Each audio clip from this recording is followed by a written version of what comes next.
Hello, everybody. Welcome to the Rhapsody studio here in Anthem, Arizona. So glad for you to have you with us today.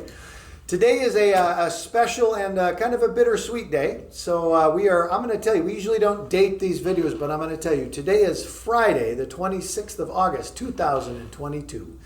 And today is the last day for Mr. Pete Rose in the building with us. I know we've made a fair amount of announcements and things, so it's probably not surprising to anybody. And so we thought really the way to end Pete here is to have a wonderful Rhapspired video session and just we'll just see where this goes. Pete's been with us. It could go south. It could go south. Well, you're going southeast or southeast, right? Northeast. Pete's been with Rhapsody here since 2017. So he is coming into the end of his 5th year here at Rhapsody. Has been obviously a major part of everything we've done as far as developing our band program in the last 5 years. Impacted so many students. It's fun watching the students coming in this week and bringing him cards and things and talking about how important he's been for them. And just really guiding me as a manager coming in an area of retail that I've not been real aware of. Our ability to just play and interact musically together has been something that's been of great value to me over the last 5 years. So Pete, we talk about inspiration here in all of this time, right? So let's ask you, in the next step for you, heading down to Amarillo, Gallup, New Mexico, what are you going to do musically down there? What's the thought for you as you kind of get, because I know you got a couple other things going on job-wise. I do. But musically, though, it's going to be a really good opportunity. I have some very, very good friends that live there. One fellow in particular is a singer-songwriter. His name is Ed Montana. If you go out and look at edmontana.com, look him up on Facebook. He's a wonderful country singer-songwriter. Has written some terrific songs. He and I have played music together for about the last 25 years. We met in California, playing at this big rodeo over there in Salinas, California, the California Rodeo, which is where we first met, and he and I have become lifelong friends, really. So played a number of other things with him. So I'm going to have an opportunity to play with him and his band, and maybe just the two of us, do duo things. So that part's going to be a lot of fun. There are, some time opportunities that I hope will work out, that I'll be able to at least continue to do some teaching, and just hopefully playing around that area in addition to a new job that I'll be taking that has unfortunately nothing to do with the music business, but will give me time actually to pursue some other things like that. So nice. That's what's next. The job you're going into has something to do with software and computers to some extent, right? Which are two of my favorite things. Yeah, I'm trying to figure out you and I over the last 5 years, you and computers. Like, all right, well, let's see how that goes. No, we've been talking about in all of our videos that we put out about, where we started and how we got started and why we do this.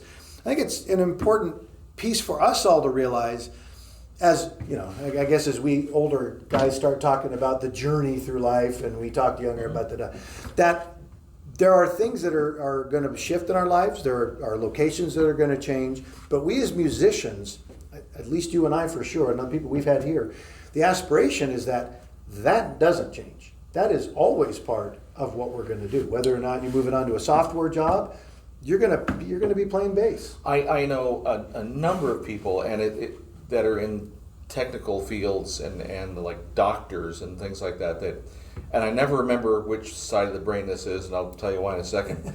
But you have two sides of your brain.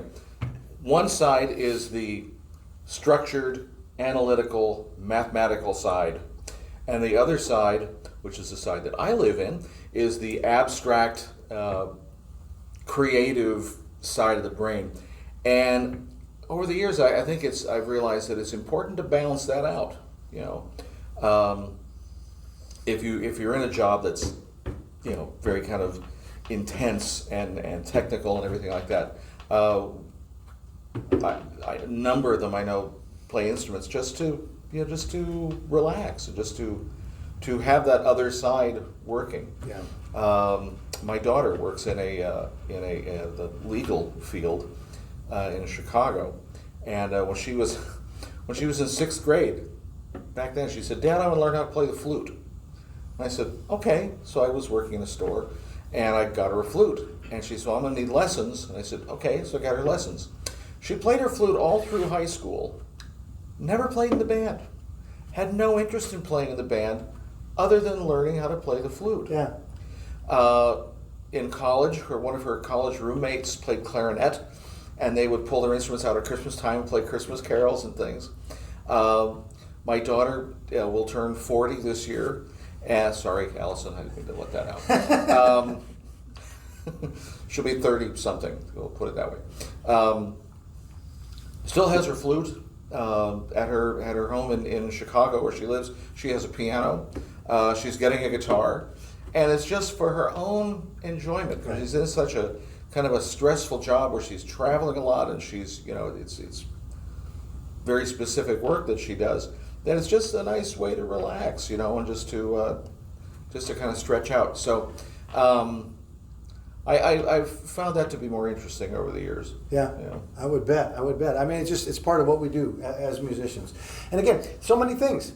Most kids that are engineers, now granted, probably most kids that are engineers, when they're 8, they're taking things apart and putting it back together. That's probably the mindset of those guys Hopefully. at that point. But as musicians, we start working on this journey of music in 5th grade, in 4th grade, in 3rd grade, and it becomes this lifelong journey of enjoyment for the most part, I would say. So to be able to do that, well, that's cool. You get a gig down there. That's nice. You get to keep playing. I mean, that would have to be an important component of that. It is. Music's really been the main central focus of my life. Really. Yeah. What down in Amarillo? So what's the vibe down there as far as does it get a lot of country down there? I mean, I can only imagine you got some big time country gigs. Oh, a little bit. Yeah. A little bit. I have a hat. I have a pair of boots. I'm all set. What's the size of the Amarillo area? I'm not sure. I think it's around 120, 130,000 people like that. It's about 100 miles north of Lubbock, which would be the next largest city there. Where's the nearest jazz club? It's in the top of the pan.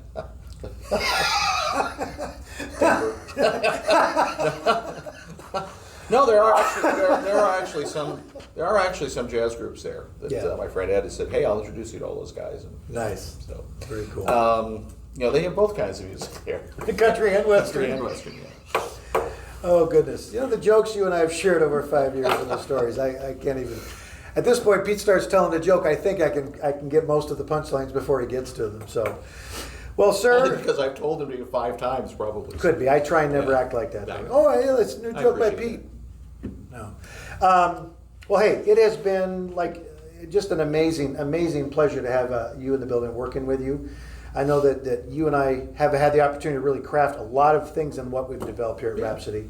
The journey has been, one step of this journey now has been just phenomenal. So, and that has been, I think, the most important thing here is what we've been able to develop, so that this whole idea of the Rhapspired videos and what we've tried to do here at the school is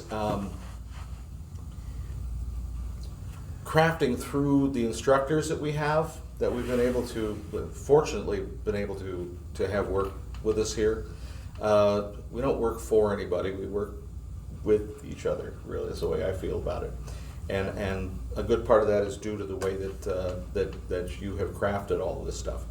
And I appreciate that. And one thing that I would like to say is that, and this I feel that all the teachers here have really in their hearts. And I've noticed that as I've said goodbye to my students this week, what we may think is trivial or small or just a little thing can be the biggest thing that's ever happened to one of these students. So don't ever take for granted that what you do, what you're able to teach them, is important to their lives. They may never play music professionally. They may never play on a stage or something. Like my daughter, it's just something that has enriched her life and has been something that she's enjoyed doing. Yeah. And the old saying, teachers touch the future. That is so true, and it's. I think here I've realized that more than just about any other place I've been, and it's because of the quality of the instructors. The students here are fantastic, and I've got kids. Literally, I've got kids that are 8 years old. I have students that are 80 years old, and what they're able to get out of it is just remarkable. I like that phrase, "touch the future." Yeah. And sometimes we forget. Everybody gets bound up in life. Everybody gets bound up in money and the finances. We've got to survive, and teachers are teaching and they're making money from their doing it. But we can't undervalue the component of having that impact at that time. Like Right. you said, that kid might not ever become the musician, that on-stage musician. But the time we spend with them working on music, interacting with them about their day, figuring out what they're going to school, getting the chance for them to express themselves. That's a value that doesn't have a number to it. Right. And so many times, parents are stressed. Parents have a busy life. Teachers are having a busy life in their world out there, and that little half hour we get them is pretty critical. And I would say this staff, you're right. I mean, I've been in places where really you had a lot of people that they were just in and out. You wouldn't even know when they walked in the door, taught, and they left, and they were gone. Here we have developed something that's a little more than that. It really is people trying to do something together. It really makes kind of a better whole journey than that. We've spent so much time building the band program. I remember when I started the band program with you, there at times in your face and eyes, there was like, I don't know what I'm going to do with these guys. It was just like, and it was fun because I always recognized in you right from the get-go that there was a very innate teaching style in you. You can relate to anybody, 8 to 80. I won't go any further. Anyway, but you can relate enough, and then you brought all of that musical experience and background and really crafted out how these bands have grown over time. And it's been a huge important thing. And I told our ownership right from the start, I said, listen, just to be clear, I can't run a rock band. There's so many components. I can do a jazz band. I can do all the rhythm section stuff in a jazz band. I wouldn't even hesitate in a moment. But they got charts. When it comes to kind of working in those younger kids and knowing across the board what you're doing in all the areas, that was what you brought to the table was so critical. Yeah, thank you. And while we can't replace you, I'm not excited that you're gone, but I'm excited for the young kids coming on behind you. Yeah. Cody Hazel, Dylan Soto, Aaliyah, and kind of the energy they're bringing in. And you've had a chance to work with those guys a little bit. What is your thought as you kind of maybe see this next wave of young band directors coming through? Well, for one thing, they'll be a little bit closer to today's music than I am. Probably. So there will be, that component of it. I've learned more music here than I have doing anything else because these kids come in, and the way the band program works is we put bands together. We put 2, 3, 4, or 5 kids together, and then say, okay, what do you want to play? Let's play a song. What do you want to do? And they'll come up with songs and bands that I'm going, I have no clue who this is. And so we'll listen to them. I'll sit down and listen to them. Some of them are, not really appropriate for, and I'll tell them that, no, we can't really do this one. Some are just too complex musically for them. I'll say, we could try this one. We may have to scale it down a little bit. And we've done that in a couple of things. We've rearranged some songs that are a little bit more complex that they've been able to do. But they bring in a whole bunch of artists and music that is, something that I'm not really all that familiar with. Yeah. And then occasionally I'll get to sneak in some old guy tune that, that I know. And I'll say, okay, kids, let's learn this one. And they'll listen to it and go, hey, that's cool. Yeah. Who was that? Oh, that was the Beatles. Yeah. Who are they? You heard of it? That's the first thing I ask my students, especially younger students. So when we're kind of like an interview at our first lesson, I said, "Do you know who the Beatles are?" Yeah. Okay. Good. We can work with this. We can run forward with that. Yeah. Yeah. It's interesting because every band gets it's a new experience when they walk in. We've had the luxury with one of our groups, Time Stoppers. They've been together now. I get it wrong every time. 4+ years. 4 years. They've been together 4 years. Because that's about when I started. So they've been together 4 years. They're starting to develop. We got younger bands that are coming in. This year we've got a couple brother and sister, the Johnsons, Erica and Nolan. They're coming in and wanting to do a band together. So we've got a lot of opportunity kind of rolling with that. So, but again, you set the table for all that. So again, thank you so much. All right, we're going to get on to some other stuff today. Okay. I didn't like seeing you pack boxes last week, but that's kind of part of the role. So, hey guys, when you get a chance, whether it be via email, you forward email to me, Mike at rhapsodyschoolmusic.com. I can forward it straight along to Pete for you if you'd like. If you want to email him directly for at least the next week or so, Pete at rhapsodyschoolmusic.com. He was joking yesterday. Unless you hire another Pete, I'll have that address too. Yeah. So. But if you want to send us a message, we can surely get it to Pete. I know he would love to hear from anybody that would like to check in with him and just say how what they experienced with him or give him a good luck or all that stuff. So don't hesitate to do that.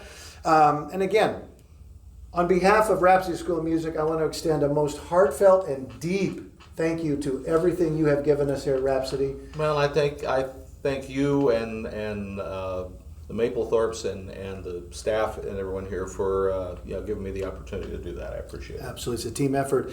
And what would you say about the young students playing music? What's your last parting thought?